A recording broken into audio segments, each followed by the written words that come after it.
two-part presentation. It's all about search and rescue, but the first part is prevention. Prevention. And the second part is about what happens if you don't do the first part. But Phil is on the board with Cowlitz County Search and Rescue, and I'm a member. And I've been there 4 years or so, and we're an all-volunteer outfit that comes out to find you. But Phil's going to give you the details about how that works. I'm going to start off, and Phil can interrupt me whenever I'm making a mistake, and I'll do the same for him. And if you have any questions, just raise your hand anytime if you have a question. This is low key, but the best part of search and rescue is prevention. So I'm going to talk about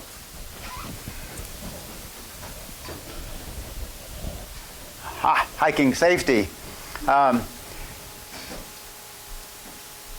Most of you have been hiking and you've been around on the trails and stuff, but I think it's always a good idea to kind of refresh your memory and kind of go over things. Safety is always something that you need to repeat and need to be aware of. So this is sort of like, okay, I kind of know that, or I should know that, or I heard that before, but now you're going to hear it again. So we'll just jump into it. But let's see how this goes. That part worked. So the first part of hiker safety is tell someone where you are going and when you will return.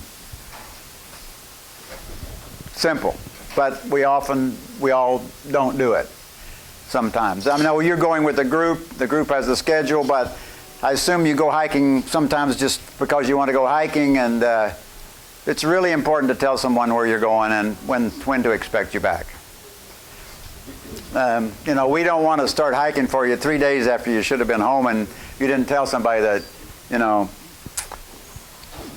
you were going to be, leave a map if you can. Just don't say I'm going to St. Helens for a hike. Get a map, and I'm going to show you how to get free maps, and leave the map showing where you think you're going to go and what trails you're going to take and that sort of stuff. That's very specific. It takes a lot of the guesswork out of, trying to find somebody. Well, I know he was going to St. Helens hunting, and he was supposed to be back on, Saturday late, and now it's Monday, and don't even know where to start. So leave a map.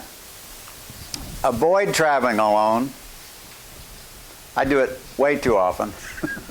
My wife gets all upset with me, especially if you're going to go off trail. I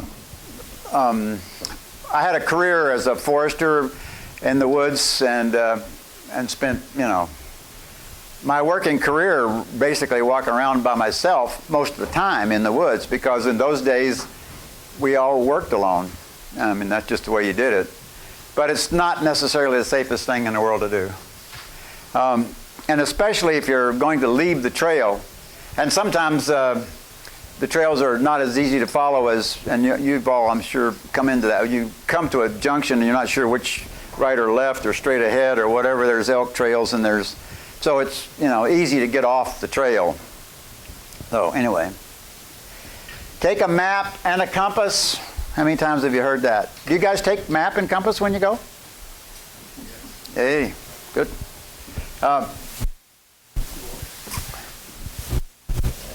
Here's the new thing to take, the GPS.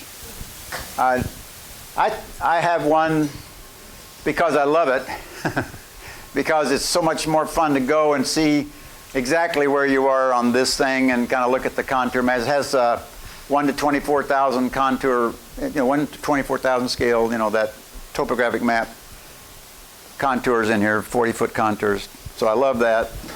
And this is the compass that I take. And I like this compass for a couple of reasons. But one thing, it has a mirror in it if you want to try to signal your way out of a problem. You have the mirror. Yeah, well, I can do that too. So take a compass. If you have one that has a mirror in it, that's better. GPS is nice. It's fun. But you can't rely on a GPS. Even the most modern ones, there are places where with real heavy cloud cover and rain, or you're down in a canyon or whatever, the GPS will not get a fix. I can take you several places around Longview, and on a cloudy day with the best available technology, you can't get a fix on your GPS. But in most cases, if you are in the open, if you've got any kind of a view to the south of the sky, it'll work. But I mean, if you've fallen down, well, anyway, take a GPS, but don't rely on it 100%. Take your map. Know where you are on the map. If you take a GPS, take extra batteries. They always run out of batteries. Okay, so this is an interesting one. Know how to define your location. I mean, even if you've got a cell phone, which people take a lot, and they're laying on the side of Mount St. Helens, and they're trying to, where are you? Well, I'm on the side of Mount St. Helens. I'm on a trail. No, that makes it a little difficult.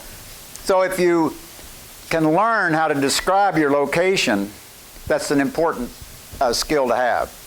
And if you've taken the map, and if you've followed along on the map as you travel, plotting yourself along, later on I'll bring this up. You should always start from a known location. That seemed like it would be hard to do, but believe me, people do it. Start from a location that you can plot on the map so you know exactly where you are. And then as you walk along every once in a while, make a little X mark on your map to show that you know where you are and how you're going along. Most of you have read or used the topographic maps. The standard, USGS 7.5-minute topographic is the most common map for hikers, I guess. I've got copies of part of those maps here with me, and I thought I'd hand some out in a minute and just talk about it for just a second. Okay, so knowing how to define your location. There are two parts to that. And the first part is being able to describe where you're at. So you say, I'm on Mount St. Helens. No. I'm on the south side of Mount St. Helens. I'm on a trail, a mid-slope, and I'm in a gully. Right? That gives people some information to use. If you say, I'm on a lake, I'm on a small lake, or I'm on a ridge line, or I'm in mid-slope, but I'm on the south side as opposed to the north or east or west. So if you give some references to topography, it makes a whole difference. If you have some idea of your elevation, because you have a map or you have a GPS or whatever, and you can say, well, I'm about 3,000 feet up on the south side of Mount St. Helens in a gully. You're telling somebody on your cell phone. That's what happens these days. Being able to describe where you're at is important. It just cuts down on the search time, dramatically.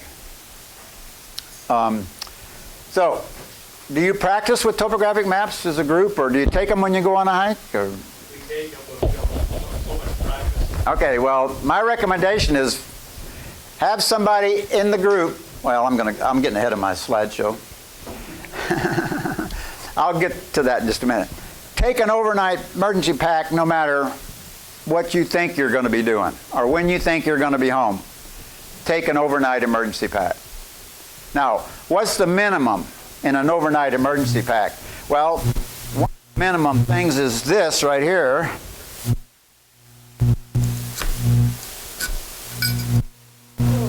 What is that? What is that?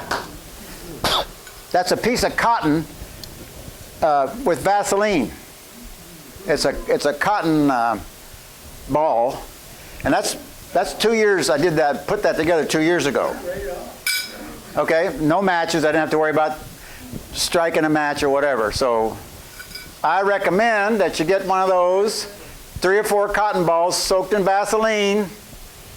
Have it. It doesn't weigh anything. Doesn't take up any space. Okay, so that's. Pardon me. Sure. What's the tool? It's a little flint tool. You get them at Bob's. You can get them at Sportsman's Warehouse. It's a little flint stone and a piece of metal. It's it's the evolution of the Native American steel is what it is, or the backcountry guy. Oh, Mine was working. Oh, see, it's not nearly so good. Mine's so much better. Mine's so much better than that. So these little packets, this blanket, plastic blanket with a silver lining, It's waterproof, and the silver reflects heat. So now, make a fire. I've got shelter. If you don't take anything else, take that. And it doesn't weigh anything. Just have it in your pack, always. If you have somebody that gets injured and that's kind of a shock, a thing, they might be worried about going into shock, and you want to keep them warm, you got that, right? I like to take these things, a couple of them, these hand warmer things. I mean, if you find somebody that's having a problem, they've gotten too cold, take out 2 or 3 of these, put them in their armpits, put them back of their neck. You can warm somebody up right away, or you can help keep yourself warm. 8 hours is, those things will go for 8 hours. I found out they'll burn you. I put them in when I was out, it was cold, so I put them in my socks and put my feet in there. That was too hot. Burn. Yeah. Do those hand warmers lose their... Hand warmers? Yes. Can you store them for a long time? Oh yeah. Those are. As long as you don't open them up, these are at least a year and a half old. Okay. And you. Humidity is what's going to ruin them. Yeah. As long as you keep them sealed in the package, they shouldn't last. And you can tell right away if it's soft and pliable and powdery, it's good. If it's stiff, I wouldn't take it. That's the way I. So, overnight emergency pack, no matter what you think's going to happen, or what you're just going out for a couple hours or whatever, take it with you. First aid supplies, the traditional first aid stuff. I don't want to go into a list, but the one thing I would say about this hiking club is when you take a group, and you should have some idea of what the medical issues might be with members of your group. If you're the lead, you say, I'm going to take a group, we're going to go on this moderate hike or whatever, and 3 or 4 people show up. If there's somebody there with a severe allergy to bees or wasps or whatever, or peanuts or something, and you don't know, it's nice to know as a group leader that you have somebody that might, whatever. I'd recommend you just get to know people, and you don't have to have a questionnaire, you don't have to fill out a form, but I would at least have some idea if there's someone there who might have a special need in terms of their medical issues. And it's always important to wear the gear that's suitable for the weather and the terrain that you're going to be in. It's a last-minute deal. Just grab the first pair of shoes, tennis shoes or whatever, but you go out and you get on a trail that's a mud pit from one end to the other. Not much fun. So, want to make sure that your gear is related to the kind of hike that you're going to do. Rain gear, take. I think one of the common mistakes is that a lot of people prepare themselves for the weather here, not at the trailhead. You got to think, what's the weather going to be like at the trailhead? Well, it's 2,000 foot higher elevation than here. Some days it's older. Much more changeable.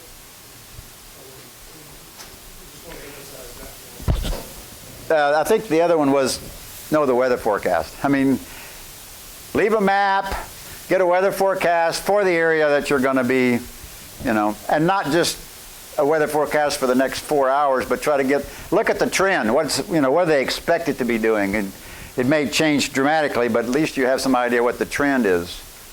So if you know you're bumping up against a storm front, then you might want to be more cautious on your hike than you would otherwise.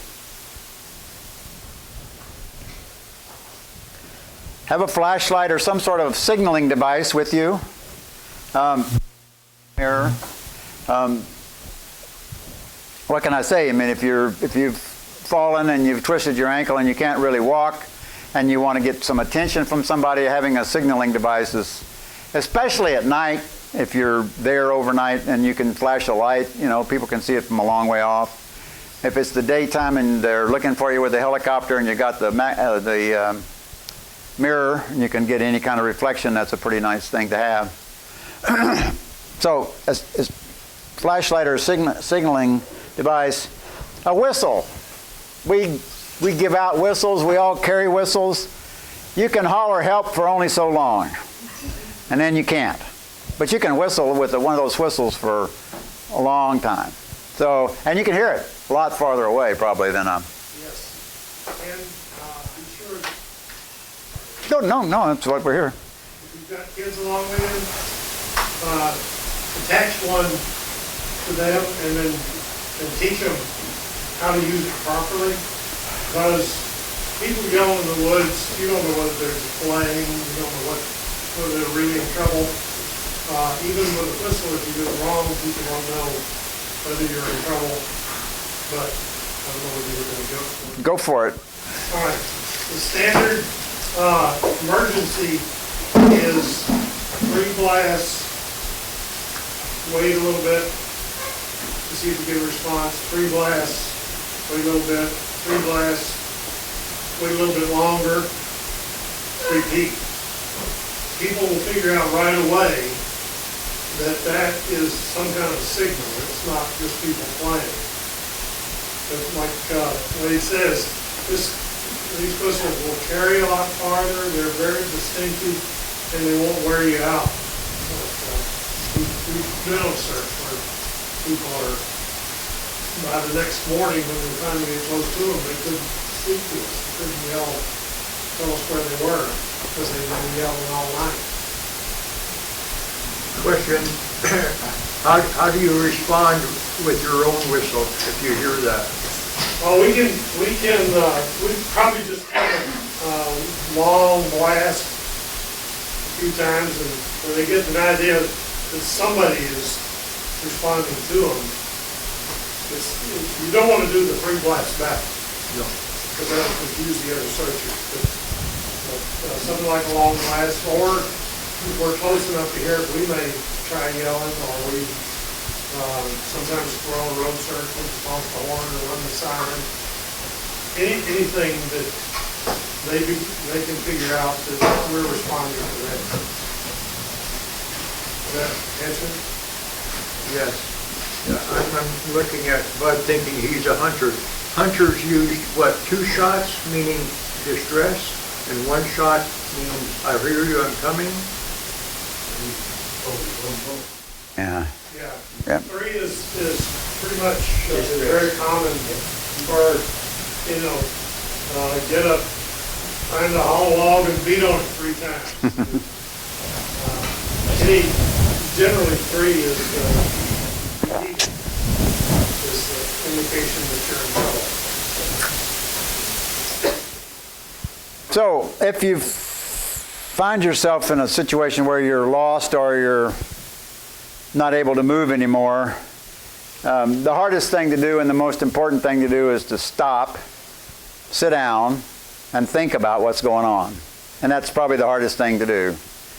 But that's what you should do.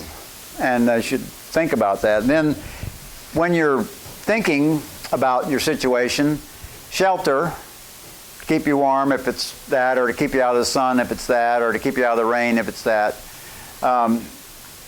Water,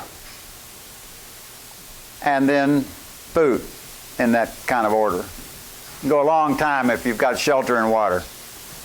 And it'd be nice to have something to eat, but, search and rescue will probably find you by that time. If you're lost, there's this Hug a Tree program for kids, but basically, once you've decided that you really are not sure which way to go, then don't. Don't. Stand, make a spot, stay there. Move only as needed to find an opening to make yourself more visible for any kind of aerial search. Or to a place where you could, if you did whistle, if you're really down in a draw and you're still pretty mobile and you can kind of get yourself up on a ridgeline or something to where if you do use a whistle, it would be heard at a, larger area. That might be. But only move around if it's safe to do so.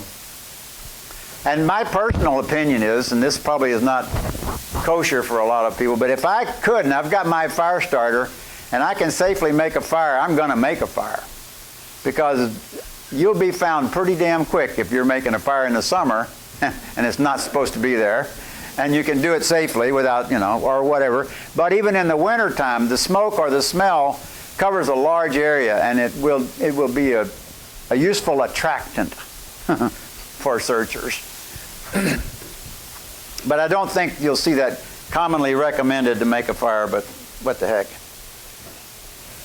Ounce of prevention. This is, you always want to start from a known location, and you want to check your location as you go along. And I understand you may not do that, but it's kind of fun, really, to take a topographic, it is for me anyway, fun to have a topographic map and just kind of follow as I go along. And you might see something interesting along the way that you would not have noticed otherwise if you're looking at the map as you go along. So start from a known location, which is marked on your map, and check your location as you go along. In a group, I would always you have the group leader who kind of knows where you're supposed to be going and where he wants to go, but I also would have a second person whose job it is sort of to check out where you're at on the map as you go along. I mean, that's just sort of his role. So there's two people that kind of know what's going on in case one of them is the one that gets hurt and can't respond as he should, or she should, whatever. So that's my recommendation anyway. Free maps. Okay, so I've been talking about maps, and I think maps are essential. You should have one. You should leave one at home or with someplace your significant other, and you should have one with you. So no excuses. They're free. Get them on the internet. Print them on your printer. Take them with you. If it's wet, put them in a Ziploc baggie so they won't get wet. But there's no reason why you should be out in the woods without a map. So there are three kinds of free maps. The USGS 7.5 minute topographic one. Pass some of these out. And you've all seen these, so I'm not going to give a map class, but I'll just give you an example of one. And because I want to show you how to get it for free. There is a website, and the website addresses are on this handout, which I'll give to your president. And he can put on your website if he wants to, or I've got 5 copies of this. And so I'll give these to Bruce, or, whatever. There you go. Yeah.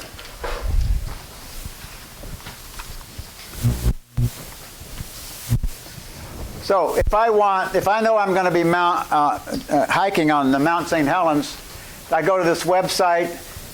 You can just zoom in on the website till you get down to the level of the individual maps, and you can click on that map and you can download it. And then once it's downloaded, you can print it any way you want to. That's the traditional map that most all hiking maps are. I mean, if you get Green Trails maps, for example, they're probably, the base of that is one of these maps, and then they've added other stuff to it. But the fundamental part of that map probably came from here. Okay, so how's this work? Yeah, you can see that.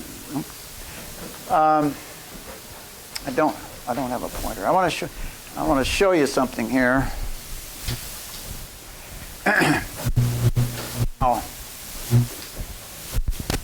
This is the USGS map that I was just talking about, right? This traditional 7.5 minute series map. And this is the south side of Mount St. Helens, and that's Red Rock Pass. You guys have been there? Anybody? Yes. Okay. That's the old Forest Service map, the old USGS map. Here's the new Forest Service map, free also.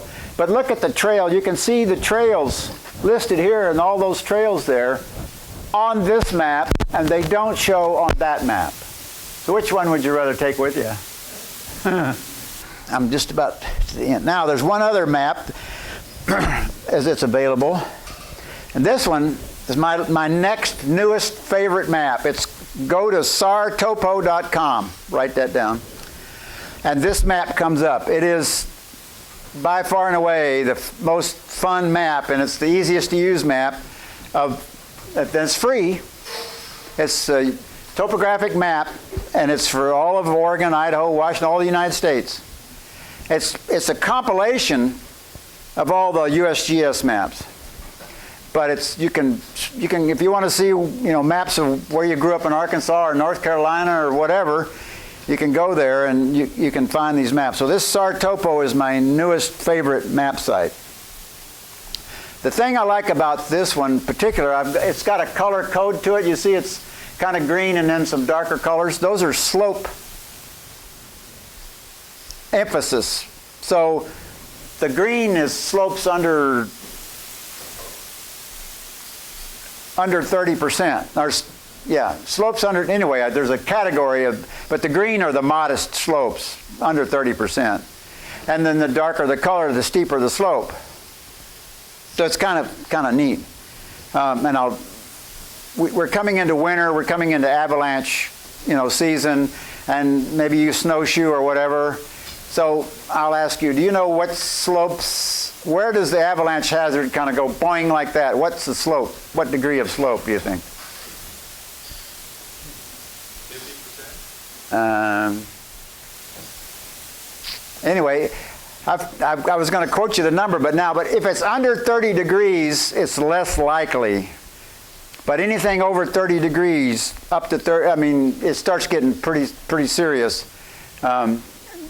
And I've got a reference to a book where you can go and get the exact numbers. But I like this map because that's an avalanche hazard map in some ways, because it shows you by the color on it where the more significantly dangerous areas are in terms of avalanche, if there's snow and all that sort of stuff. But I like this map. And you can click that off, so you just get a basic topographic map, and it's really nice. Okay, so here's the book you need to read. I just got through reading this. If you're going to go out in winter and you're going to mess around on the snow, this is a handy book. I just got through reading it, and I really like it. It's all about safety and how to read the snow and how to know where you can go and where you shouldn't go when avalanches are a potential. And then the last thing is questions. I always do this. The most important equipment for me when I'm hiking is my shoes and my socks, because if I got blisters, I'm not happy. So I really work hard to make sure I've got foot gear that fits where I'm going to be and what I'm going to be doing. So, questions? Great. So if you don't follow these rules and you don't hike safely and you have a problem and you need some help, then you can call Phil. Now, I'll introduce this a teeny bit. No, you want to just start from the beginning. If you call, to get search and rescue, you call 911. Then Phil, you can have it. You take over.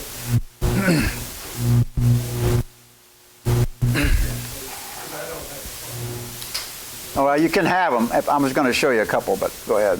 One,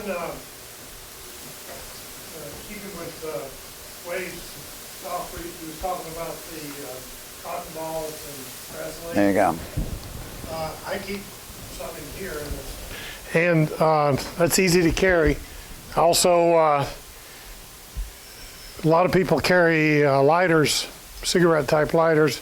They don't work well in cold weather, and they run out. Something like this, the flint and steel that Wade was demonstrating, never runs out. All right. Cowlitz County Search and Rescue was started by some hunters in about 1968. They got together to look for other hunters, and they formed Tri-County Search and Rescue, Cowlitz, Clark, and Columbia and Oregon. And in '72, they became Cowlitz County Search and Rescue. So we've been a team for well over 40 years.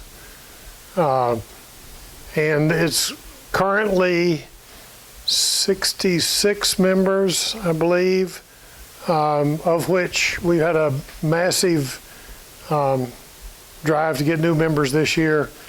Probably 30 of those 66 are new members. Probably somewhere between 30 or 40 have been members of the team under 2 years. We search. We call ourselves the Ground Pounders. We have a dog team dog teams associated with us, but we're not a dog team search and rescue. Wade is a dog handler of some renown, and he helps us out. And then Sharon Ward's another dog handler.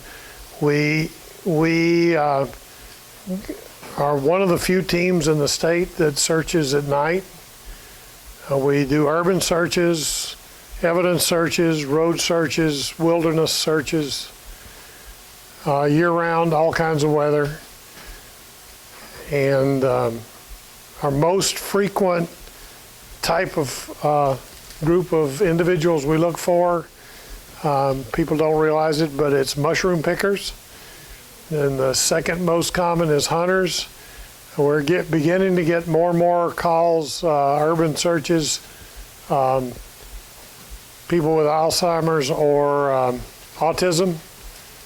But it's not uncommon to look for day hikers who got in farther than they thought they were going to, or the weather turned bad, or they got injured. So it's we get a lot of them that we're looking for. We search all of Cowlitz County, and I was mentioning back there, we can get to the northern part of Skamania County better than Skamania can, so we get a lot of searches there. With mutual search agreements, we can search anywhere in the state, theoretically anywhere in the country. We have members who are 18 years old, and their oldest current member is 78. And Carl can outwalk me. He can probably, it's like a tortoise in the hare kind of thing. We've got some young kids on the team who could sprint up a mountain faster than he can go, but he can go all day long. It's just phenomenal shape. What else about us? We work out of the Rysad complex, which is a group of buildings on the other side of the river by on Grade Street, if you know where that is, or near Grade Street. It was a family about 15 years ago named Rysad created a foundation to help all the emergency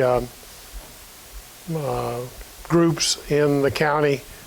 And one of the things they did was provide the money for the materials to build the Rysad complex.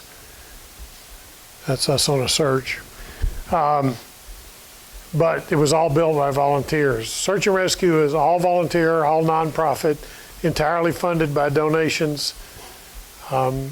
Sometimes when we say search and rescue, people think fire and rescue, so they think we're funded by the county, but we're not. How about if I have one to help you out here? Okay. You're lost. Your family calls 911. Okay, we'll start there. We'll start with, so what happens next? 911 goes through the Department of Emergency Management. The Sheriff's Department is involved. The Sheriff is the one, we work for the Sheriff as support for the Sheriff. We don't do anything without the authority. We are not independent of that. We will not go on a search unless we are sent on the search by the Sheriff's Office, and we have a mission number from the state. When we have those things and the Sheriff's Department has decided that they would like to commence the search, start a search, then they call us and we do our process. So you might want to go about kind of this progression of a search. Okay. Yeah, what the Sheriff's Department does is kind of triage the 911 call to make sure it's the type of call that needs the team to go out and search. And they will contact, the deputy liaison will contact us, and we'll start the ball rolling by sending out a call out, either electronic by text, or we have call out people with a phone tree. They'll each call 10 people, and we meet at the Rysad complex for a final briefing and to make sure everybody's on the same page. Then we'll get the equipment rolling and head out wherever the search is. one of the advantages of the call out is that people get to know what kind of search it is ahead of time so they know what to bring. And they get a feel for how bad the terrain's going to be, that kind of thing. We head out.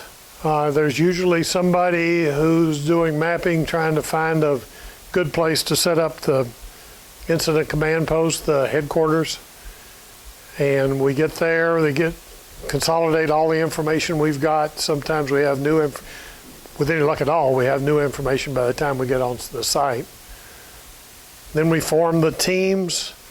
If, let's say it's a wilderness search, we might have 4 or 5 teams of 4 or 5 people each, with one team leader for each team. And we get them assigned areas to search. And then each team leader can look at the terrain and get an idea of what system to use to search. Very frequently, it's a line type search, and you can spread out depending on the terrain, how wide you can spread, make a pass, come back slightly different area of your search, make passes like that until you cover the entire area. While we're doing that, we're also stopping periodically to call to see if we can hear the victim, see if we can make the victim hear us. Then if we find them, when we find them, we've got to medically assess them to see whether they need medical treatment, stabilize them, and then figure out how to get them out of there. If we're lucky, we can get them to the point where they're just exhausted and cold, and we can warm them up, get some hot liquid in them, and they can walk out. But if that's not the case, then we may have to pack them out. Or worst case scenario, we'll call in a helicopter. And if a helicopter's available, and if the weather's good enough, it is, then we can helicopter them out. Yes? Who pays for that helicopter? I think that's assessed by the deputy. I mean, if it was somebody blatantly, I don't know. I don't know whether the county pays for it, and then they decide whether to bill the victim or how it's handled. I don't know for sure. Good question. I'd like to add just a comment. We're kind of working backward. When the team gets to the search base, the first part of the search is referred to as containment. And the objective is to try to throw a big net around a big area to make sure that we get this lost person inside that net if possible. So we send out searchers with road searches. We send out people on the trails to try to, block the area off so that we have that person inside of an area for the search. And that's a big gamble kind of a thing. And the longer it takes us to get to the search, the bigger the area has to be, If it's a person walking and they're walking 2-3 miles an hour and it takes us 6 hours before we got called out, then 2 hours to get there, you're talking about a big area. So the strategies about containment and the hasty teams and the ground teams are part of what the experience and the expertise of search and rescue is all about. Right. And we have some people that have been doing it for quite a while, and they're, I think, well skilled in that, designing and conducting the search. There's also a very good book called Lost Person Behavior, which where people have studied lost people all over the world and categorized them and said, well, typically, if it's a hunter, what are they likely to do? Well, they're likely to keep moving. If it's a kid, they're likely to panic. If they've never had any training, they may panic but they generally go downhill. If it's, somebody else, if it's somebody with Alzheimer's, they generally try to go in a straight line. They like water. So once you figure out that they're going this way, then the odds are they're going further down that way. Sometimes even until they get to a fence, and then they just keep butting up against the fence. So it's, once we know who it is, the kind of person we're looking for, we have to play the odds a little bit. Look at the topo map and say, well, this guy's new to the area. He's probably not going to try to climb this cliff. He's probably going to avoid this raging river. So he's probably over here. So that's where we look first. If that doesn't work, then we spread out from there. Okay? Even with a day hike, you should be carrying some things with you.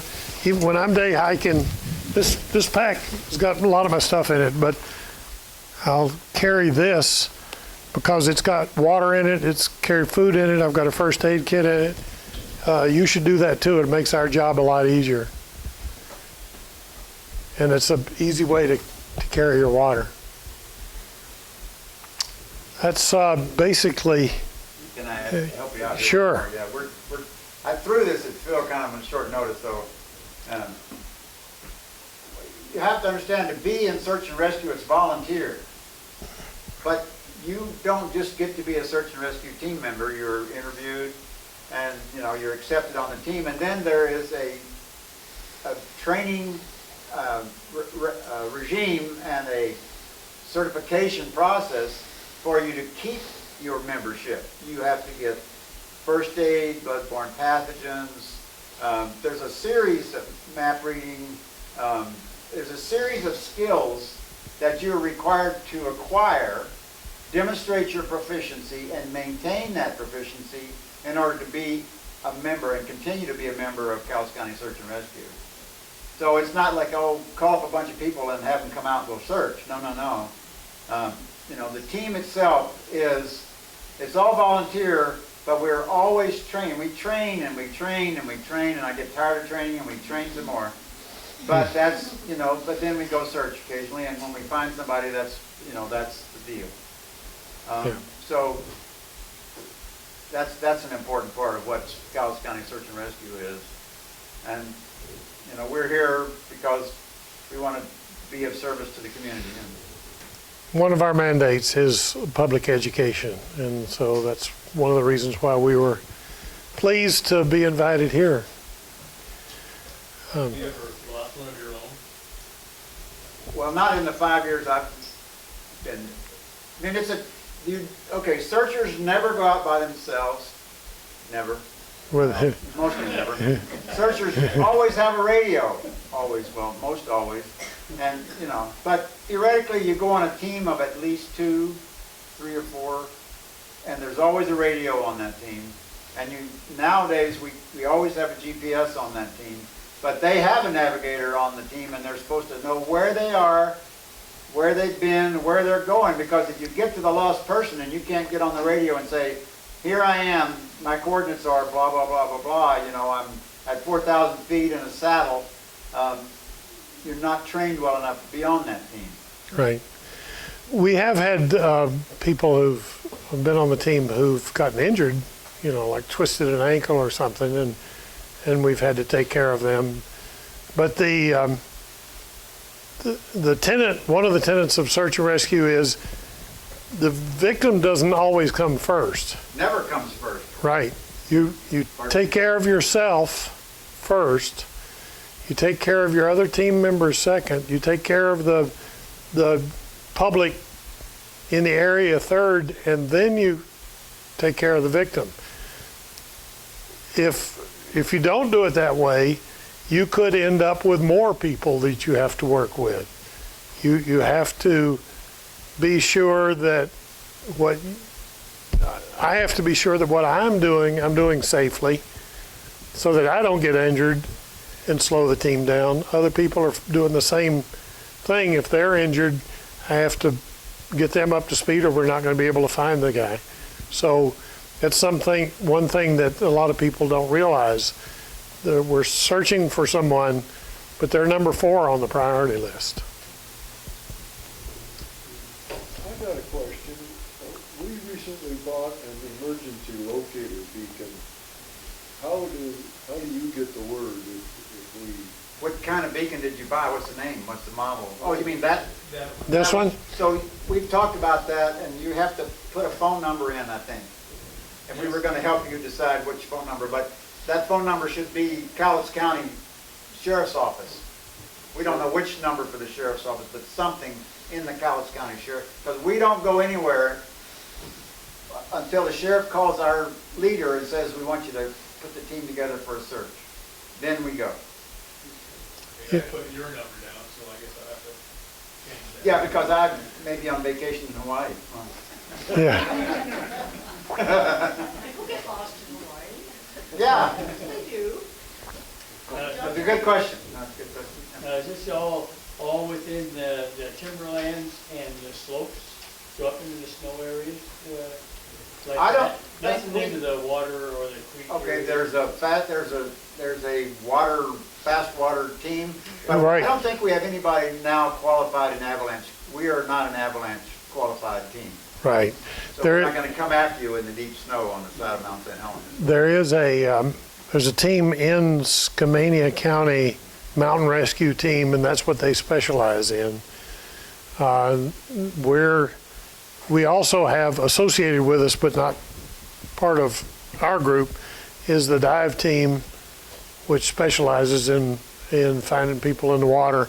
And part of that team is the Swiftwater team that works around fast-moving current.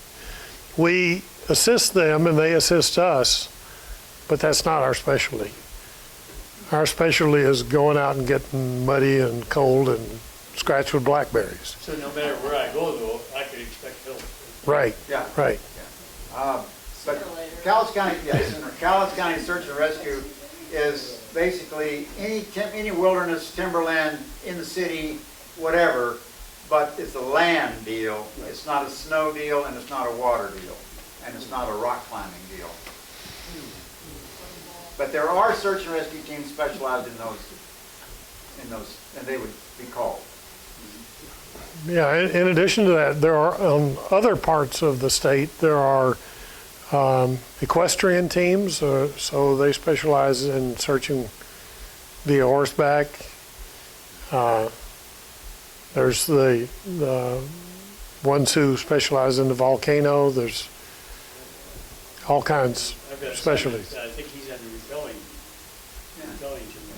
Yeah, There are dog teams. I'm a member of a dog team in Cascade Dogs out of Lewis County, but there's a dog team out of Clark County, and they train and practice and have dogs that search for lost people. So there's also that. what other questions? Yes, sir. Does the sheriff's department ever go out with you? Oh, we don't go without the sheriff. We do not go. The first person out there is the sheriff, Okay. deputy, and he's doing his evaluation and deciding whether to call. The first person out there is going to be a deputy sheriff or somebody from law enforcement. Right, excuse me, go ahead. The sheriff makes the decision then as to whether to call you or one of the other teams, Exactly, Yes, like right, if it's an right, avalanche or something. exactly. right, That's exactly, why we don't call you direct. Exactly. right. And this just sort of a sideline thing too. One of the things we learn in search and rescue is crime scene preservation, because every search is a potential crime scene until it's determined otherwise by the sheriff. That's why the sheriff that's one of the reasons that the sheriff is always the lead in any missing person investigation. What other questions? Yes, What sir. about the chain of command? How do you determine that in your own search and rescue? One of the required classes that you have to take is, before you can become a member, is all about the chain of command. And it's called, was it NIMS? What's the, National Incident Management System. right. That's all all across the country, all safety, search, emergency organizations have the same terminology and have the same structure. There's always an incident commander. Under the incident commander is operations manager, who would be in charge of the actual going out in the field. And if it's a big enough search, there's somebody in planning, somebody in logistics, providing the gasoline for the vehicles, things like that. And then it goes down to the teams and to the individual team members. And it can be the specialty teams like dog handlers or just the grunts like us. But there's a definite chain of command, and it's the same chain of command every time. Does that answer your question? The other way I'll answer your question is the person in charge of the search is the deputy sheriff, who is that SAR deputy. And he may relinquish, and usually always does, relinquish the operational control of the search to Cowlitz County Search and Rescue. We are not a social organization. The leader of Cowlitz County Search and Rescue is anointed or appointed by the sheriff, but we don't elect officers. Yeah, it's kind of quasi-military in that fashion. How do you get your volunteers from this building that you described that they have here out to the other side of the That's the building training right there. I think he's going to pull up. We have a number of vehicles that we can use, and if there's overflow or somebody has to come back early, they can take their own rig. If it's a rig that will get out in the woods, four-wheel drive, high clearance. We're all volunteer. Everything funded by donations. This bus is a 1982 Weyerhaeuser used it as a crew hauling bus, wore it out, gave it to us, and we converted it to our incident command vehicle. We're trying to replace it, but there's some resistance to it because it's not quite 40 years old yet. Yeah. But that is one of our vehicles. We're fortunate enough to get 2 used fire hotshot crew rigs, which are F-550 vehicles. They're new to us. I think they're 2003, which is brand new as far as we're concerned. And they're good. They're a little bit wide for going down a lot of logging roads, but they'll climb a tree. So we use them, and then we have some other stuff that's 1986 vintage. Do you ever draft people from the local community to help you search in the area? I'll answer that question. That's sticky. That's one of those things that the sheriff has to handle. We're not. Right. That's the sheriff's department. Let him handle it. Remember, safety of the volunteers is #1 priority, and there's always family members involved. There's always volunteers involved, and to the extent that they can be used safely, I think the sheriff would probably use them. But we as an organization do not encourage. Right. It's very common for friends or family to be on the scene and to help, but they're not even temporary parts of search and rescue. They're doing something independent. So if you were gifted 2 or 3 more buses, Where does the maintenance come from? It's all internal. I mean, we have people on the team who are good mechanics, good. Volunteers? Yeah, we do our own maintenance unless it's something, that's way too big for us. We don't have the capability. We might, for example, we had one vehicle that the transmission went out, and we were given a new one and took it down to the Dodge place, I think, and they installed it for us. But it was. I'm sorry? You don't have fundraisers. Oh, yeah. Oh, yeah. Oh, yeah.